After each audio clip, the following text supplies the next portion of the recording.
Bismillahirrahmanirrahim. Bara gurbin zama. Babi na 4. Kar ku manta da like, comments, an gode. Wai taron me ake a gida? Me yake faruwa? Ya faɗa yana limshe idanu. Hidimar auren ka muke yi. Kamar wanda bai ji abin da ta ce ba. Can ya zabura ya miƙe ya kalli Amme ya ce, "Me kika ce Ammi?" Kamar kunne na ya ji min ba daidai ba. Amma ta yi murmushi ta ce, "Hidimar auren ka yau aka ɗaura ma aure." Ta faɗa tare da wucewa wajen firij. Azad ya nuna ƙirjinsa da hannu ya ce, "Ni aka ɗaura ma aure?" Ya wani murmushi wanda ya fi kuka ciwo. Amma ta mika masa lemon da ta ɗauko masa ya ce, "Ammi, wai gaske kike ko wasa? Mun taɓa irin wannan da kai?" Azad, baka ji ba yadda dadin ku bai yi ba akan ka fito da mata. Har lokaci ya sa maka. Amma ka yi biris. Ni ma ban so hakan ta kasance ba. Na so ka fitar da wacce kake so. Yanzu komai ya ƙare. Dan har an ɗaura aure. Nan da sati 3 za ta tare. Ya ma ce na sanar maka ka sa a gyara gidan nan. A zuba duk abin da babu kayan abinci a kai komai da ake buƙata wajen girki. Saboda ya sanar da iyayen yarinyar ba a buƙatar komai. Azad kasa magana ma yayi. Idanunsa sun yi jajir. Tashi kawai yayi ya fita. Kwana 5 da aure aka kawo lefe akwati dozin 2. Komai an saka mata cikin lefe. Babu ne kawai babu a ciki. Momi da ka kalle ta zaka ga bakin ciki karara a fuskarta. Ba taɓa tunanin arzikin su ya kai haka ba. Sai yanzu da aka kawo lefe da kayan sa ruwa.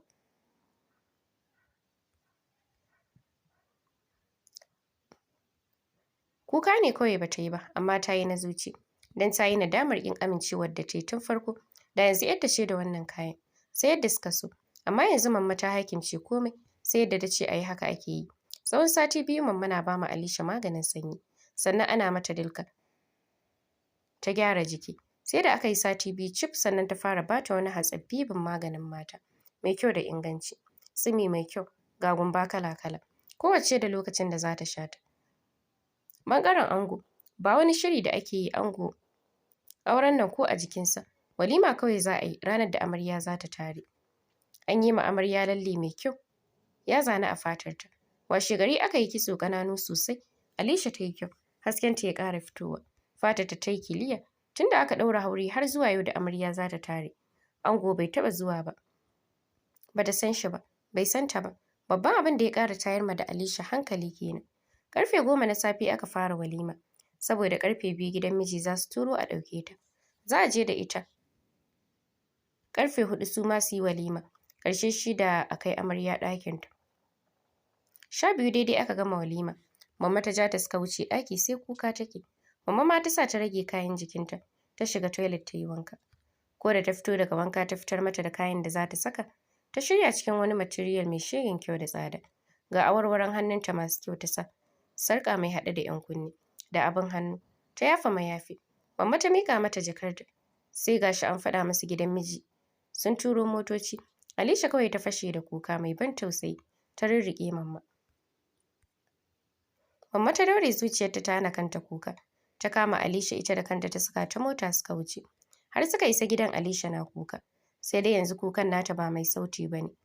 Gidan an cika har an yi shirin walima. An kafa baranda. Ka kujerun zama duk an aza. Mutane aka yi taro. Suna sun ga fuskar amarya. Anti Binta yar uwarsu mamman ta ƙi yadda da a buɗe mata fuska. Suka yi cikin gida. Amma ta tarbe su hannu biyu. Ta kai Alisha har ɗakin su Rukayya. Don ta samu ta zauna ta huta. Amma ta hana kowa shigowa ɗakin. Daga ita sai Anti Binta. Sai amarya. Amma ta zauna kusa da Alisha. Ta sa hannu ta yayi mayafin da ke kanta. Fuskar ta ɗauke da murmushi. Lokacin da ta yi arba da fes ɗin Alisha. Ita kanta bata san lokacin da kalmar masha Allah tabarakallah ta fito mata ba. Saboda ko kaɗan bata yi tunanin Alisha ta kai kyan haka ba. Bugu da ƙari amincewa da ta yi da wannan auren. Duk da bata taɓa ganin yaron ba. Wannan ya tabbatar ma da Ammi. Yarinyar na da tarbiyya. Ta samu raino mai kyau. Ga kuma alamun kunya a tare da ita. Ko kallon Amma ta kasa kanta na ƙasa. Lokaci ɗaya Amma ta ji Alisha ta shiga ranta. Tana farin ciki na ganin ɗanta ya samu matar kirki. Dota, ki saki jikinki. Daga yau ke ma kin zama 'yata kamar yadda na haifi Azal. Yake kira na da Ammi. Ke ma yanzu duk matsayin ku ɗaya a wajena. Ina roƙon Ubangiji Allah ya sa wannan auren ya zama sanadiyyar farin cikin mu baki ɗaya. Amin ya Allah. Anti Binta ta faɗa. Amma ta ce, bara na baki ɗan takaitaccen bayani. 'Ya'yanmu 4, maza 2 mata 2. Aminu, Azat, Rukayya, Husna. Azat shine yaron mu na biyu a gidan nan. Ban sani ba ko an faɗa miki ya taɓa aure. Matarsa ta rasu wajen haihuwa. Yana da yarinya ɗaya sunanta Amina. Ana kiranta da Nur. Yayansa kuma yana da mata ɗaya da yara 2. Sai ƙannensa Rukayya da Husna da ke karatu. Yanzu ma sun fita ne suna tare da ƙawayensu. Za su haɗa ɗan biki a gidan gwaggonsu. Abin da zan faɗa miki na san kafin ki zo nan gidan an faɗa miki shi. Zan ƙara tunasar da ke ne kawai Dota. Shi aure da ke gani ɗan haƙuri ne. Yau da daɗi gobe ba daɗi. Sannan duk wanda ya ce mu zo mu zauna to ya ce zo mu saɓa. Saboda dole wata rana sai an samu rashin fahimta a tsakani. Dota, ba zan ɓoye miki ba. Wallahi sai kin yi haƙuri sosai da Azal. Ni na haife sa. Cikin halayyarsa ba wanda ban sani ba. Sai kin jure, kin zage damtse. Kafin ku fahimci juna. Mutum ne mai wuyar sha'ani. Amma idan kin fahimce shi kuma mutum ne mai sauƙin kai. Muddin kika fahimci abubuwan da yake so da wanda baya so. Kika fahimce su kuma kika kiyaye. Wallahi za ki ji daɗin zama da shi. Abu ɗaya nake muku fata. Ubangiji Allah ya ba ku zaman lafiya da zuri'a ɗayyiba. Allah ya kauda duk wata fitina da tashin hankali a zamantakewarku. Kan na cika ki da surutu. Bara na baki waje ki huta. Nan da awa ɗaya don Allah ki samu ki shirya. Don a fara da wuri a gama. Alisha ta gyaɗa kai. Anti Binta ta yaba sosai da Ami. Amma ta fito ta basu waje ta koma wajen baƙi. Da wuri ko aka fara walima. 5:30 aka gama. Amarya ta sake wanka aka jera motoci ta shiga. Suka wuce gidanta. Ba ƙarya wallahi gidan ya haɗu oba. Tun daga bakin gate zuwa harabar gidan. Sai gab da ƙofar shiga ciki. Motar amarya ta tsaya suka fito. Kana ta tura kanta cikin falon. Wani sanyi mai haɗi da ni'imtaccen ƙamshi zai kai ma hancinka ziyara. Wasu dankararrun kujeru ne masu kyau. Wasu dankaran kujeru ne masu kyau. Aka zuba a falon. Ga katuwar tibin bango mai tsawo da faɗi. Duk da ba a wani sa kayan ƙyale-ƙyale sosai ɗin nan ba. Amma falon ya yi mugun kyau. Kai abin sai wanda ya gani. Direct bedroom aka wuce da ita. Nan ma an gyara mata shi sosai. Mutane suka masa fatan alheri. Suka wuce. Gidan ya rage daga ita sai Anti Binta. Sai da aka yi sallar isha Anti Binta ta wuce. Aiko Alisha ta ci kuka kamar ranta zai fita. Idanunta sun yi jajir. Ta dawo falo ta zauna saman kujera. Ta yi tagumi. Har 10 ta buga tana wajen. Ta ƙara gyara zamanta. Daga haka bacci ya awon gaba da ita. Ba ita ta farka ba sai karfe 4 na dare. Ta miƙe ta wuce bedroom. Kai tsaye toilet ta wuce ta yi alwala. Ta fito ta yi tsaye tana dubin inda za ta ga Sallaya. Ganin bata ganta ba ta wuce wajen wardrobe. Ta buɗe. Nan ta hango ta sama. Ta ɗauko ta da hijab ɗin da ke wajen. Ta shimfiɗa Sallaya ta saka hijab. Ta kabarta sallah. Sai da aka fara sallar asuba sannan ta dakata ta yi sallar asuba. Ta cire hijab ta naɗe Sallaya. Ta mayar ta faɗa toilet ta yi wanka ta fito. Ɗaure da tawul. Ta shafa mai ta fesa turare ta buɗe akwati ta fito da wata riga mara nauyi. Ta saka ta faɗa gado ta kwanta. Ta janyo wayar ta lalubo lambar mamma. Kiran da ta soyi sai kuma ta fasa. Ganin safiya bata ko'i da wayewa ba. Ta ajiye wayar ta kwanta. Bacci ya sake ɗaukar ta. Amma tunda ta tashi sallah bata koma bacci ba. Ta sauko ta shiga haɗa ma amarya breakfast da kanta. Ko da 8 ta yi ta haɗa komai har su yau ita ta yi musu breakfast. Ta shirya na amarya ta haɗa komai ta saka cikin basket. Ta wuce ɗaki don ta shirya. Zuwa ƙarfe 10 kowa ya shirya ya fito don yin break. Har sun fara cin abinci. Sai kawai suka ga Azad yana saukowa. Amma da suka kalli juna. Kusan gabaki ɗayansu abin ya ba su mamaki. Ganinsa gida kuma ga dukkan alamu gidan ya kwana. Hankalinsa kwance ya ƙaraso wajensa ya ja kujera zai zauna. Dada ya ɗere ya ce kai kuma daga ina? Me kake min a gida da wannan sanyin safiyar Azad? Kar dai abin da nake tunani haka ne. A gidan nan ka kwana? Azad ya shiru alamun gaskiya ya bayyana a fuskarsa. Azad, kana nufin yarinyar nan ita kaɗai ta kwana a gidan nan? Inna lillahi wa inna ilaihi raji'un. Wai dan Allah wani irin mutum ne kai? Amma ta faɗa tare da dafe kanta. Tana jin wani irin kuna a cikin zuciyarta. Yanzu a ganinka ka yi ma yarinyar nan adalci?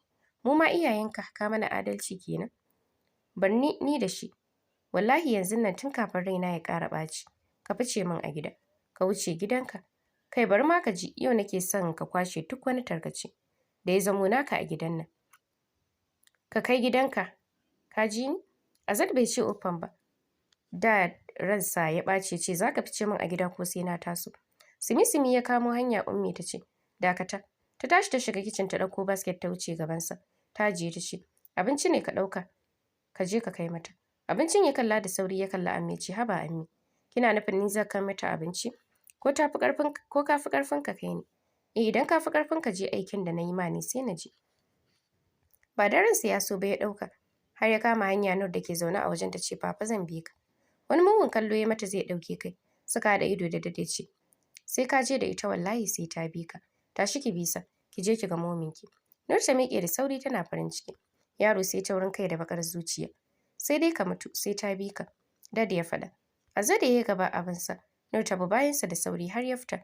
Ya buɗe mata gaba ta shiga. Ya saka kwando ya shiga ya ja motar a tsiyaci. Alishi sai 10 saura ta tashi ta shiga ta yi wanka. Ta fito ta shirya cikin wani material maroon mai haɗi da mayafinsa. Sai ƙamshi take zubawa. Ta fito falo ta zauna. Sai kallon falon take yi. Ya mata kyau sosai. Ko kaɗan bata ji alamun buɗe gate ba. Saboda daga wajen gate ɗin su zuwa nan akwai 'yar tazara. Kuma gate ɗin ba mai ƙara ba ne. Bare idan aka buɗe ka sani. Sai kawai jinta ta yi ana faɗin momi, momi. Ta juya ta kalli ƙofar. Daidai nan ita ma Nur na kallon wajen da take. Cike da farin ciki ta ce momi. Ta sheƙa a guje wajenta. Alisha farin ciki ya mamaye ta sosai ta buɗe ma Nur hannu. Tana zuwa ta ɗaga sama ta rungume ta. Dukansu suka shiga cikin wani irin farin ciki mara misaltuwa. Musamman Alisha da take jin kanta cikin kaɗaici.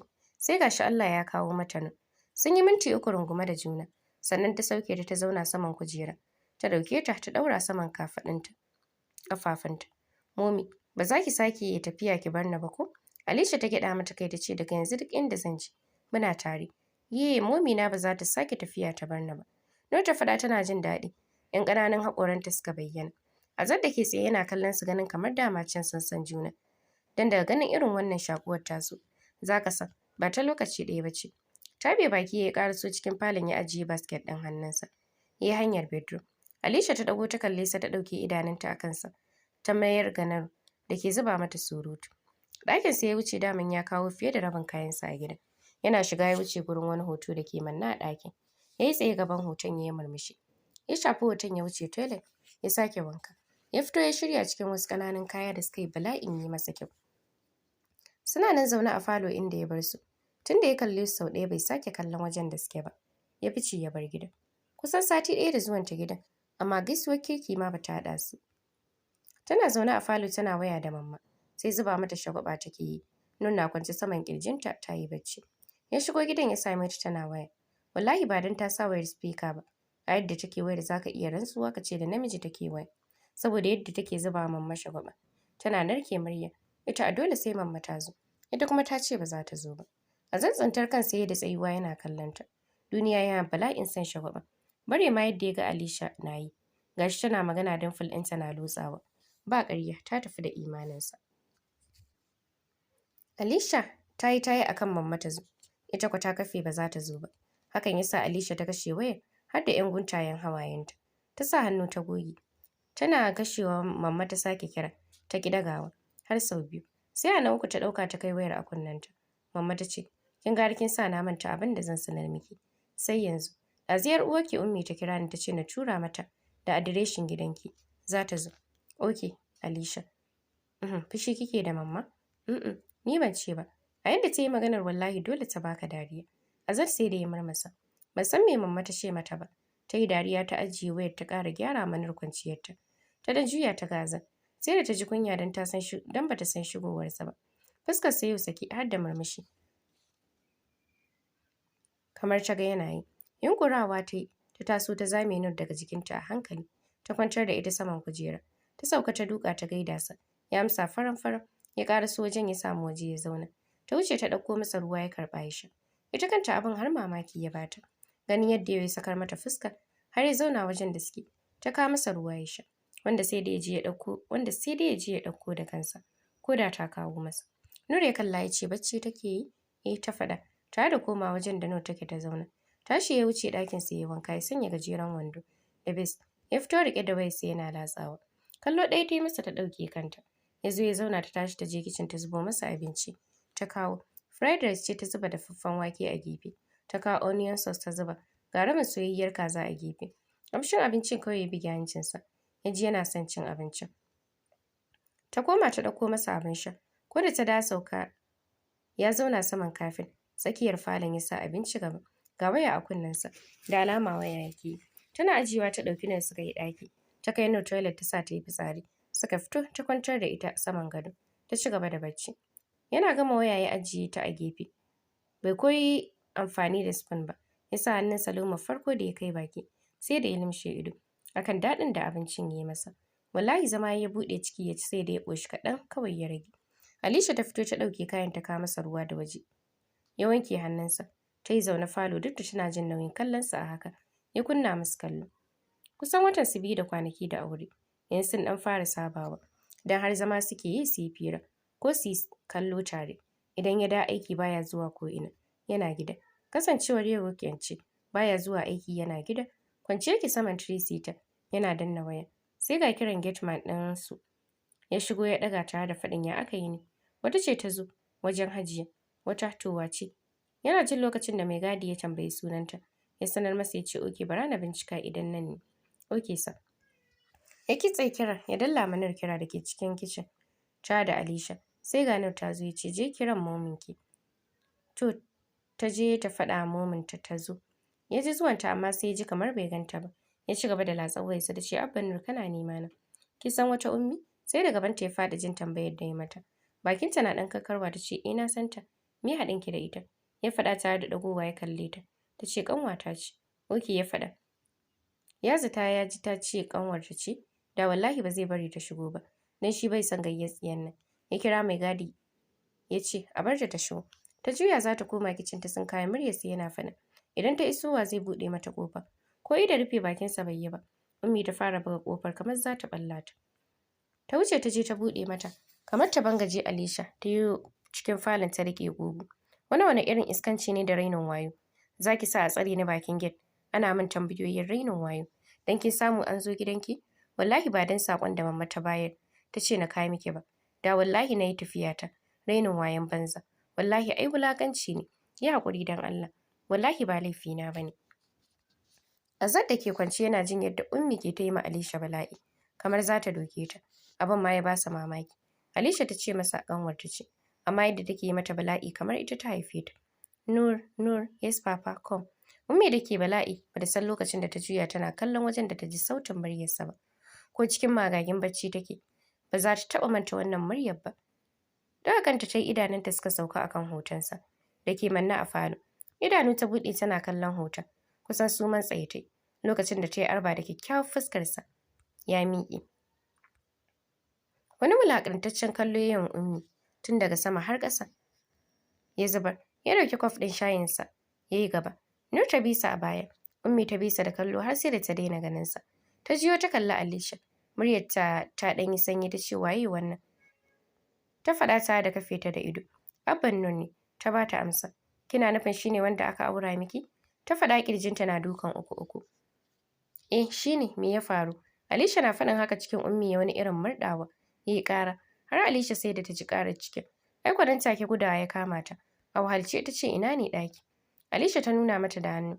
A guje ta yi bedroom tana shiga ta faɗa toilet. Ji kake fatatatta. Alisha ta duka ta ɗauki kayan da ta shigo da su. Ta wuce bedroom. Akan ƙarar zawon har Alisha sai da ta ji. Ta ce subhanallah to me yake damunta? Me ta ce ɓata mata ciki haka? Ta ajiye kayan ta yi tsaye. Sai ga Ummi ta fito a wahalce kamar za ta yi kuka. Ta wuce gado ta zauna. Alisha ta ce sannu ba kya jin daɗi ne dama? Ummi ta dago ta kalle ta. Ta ɓalla mata rara. Ta buɗe baki da zimmar magana. Cikin ya sake murɗa mata. Ta miƙe ba shiri ta koma toilet. Ko da ta fito kamar mai koyon tafiya. A hankali take taka ta zo ta zauna. Sannan kin san ba kya jin daɗi ai da kin yi zaman ki. Dalla ki yi min shiru ki bani da abin da nake ji. Wannan wani irin bala'i ne da masifa. A bar mutum ma ya huta ba za a yi ba. Allah ya baki haƙuri. Alisha ta faɗa ta da kama bakinta ta yi shiru. Sai ga Nur ta shigo ta ce momi, papa ya ce na kira ki. To, zo ki je ki zauna kusa da anti ba ta jin daɗi. To momi ki yi mata sannu kin ji? Nur ta gyaɗa mata kai. Alisha ta fita Nur ta je kusa da Ummi ta yi tsaye. Alisha ta ja ta yi tsaye bakin ƙofar ɗakin Azal. Duk tsawon lokacin nan ba ta taɓa saka ƙafar ta a ɗakinsa ba. Kamar wacce za a yi ma wani abu. Sai da ta rintse ido sosai sannan ta ɗago hannu. Ta ƙwanƙwasa ƙofar. Ta kusa minti 3 sannan ta ji ya ce shigo. Bakinta ɗauke da sallama ta shiga. Yana zaune gefen gado yana duba wayarsa. Da alama wanka ya fito. saboda ya sauya kaya yanzu. Daga shi sai gajeren wando fari da bisbara. Ga alamun ruwa nan a jikinsa. Ta fara kallon ɗakin ya yi kyau sosai, kamar ma ya fi nata kyau. Ta kalli gadon ta gansa duk a hargitse. Ɗakin ma yana buƙatar shara. Ta mayar da idanunta kansa. Alisha ta kafe sa da ido tana kallon ƙira ƙirjinsa. Ya dago kansa ya ga yadda take kallonsa. Ya ɗauke kansa ya kamar bai ganta ba. Ya mayar da kansa ƙasa. Ɗagowar da zai yi, suka haɗa ido ta yi saurin ɗauke kanta. Ya yi murmushi ya ce, ina abin da na sake dafa min.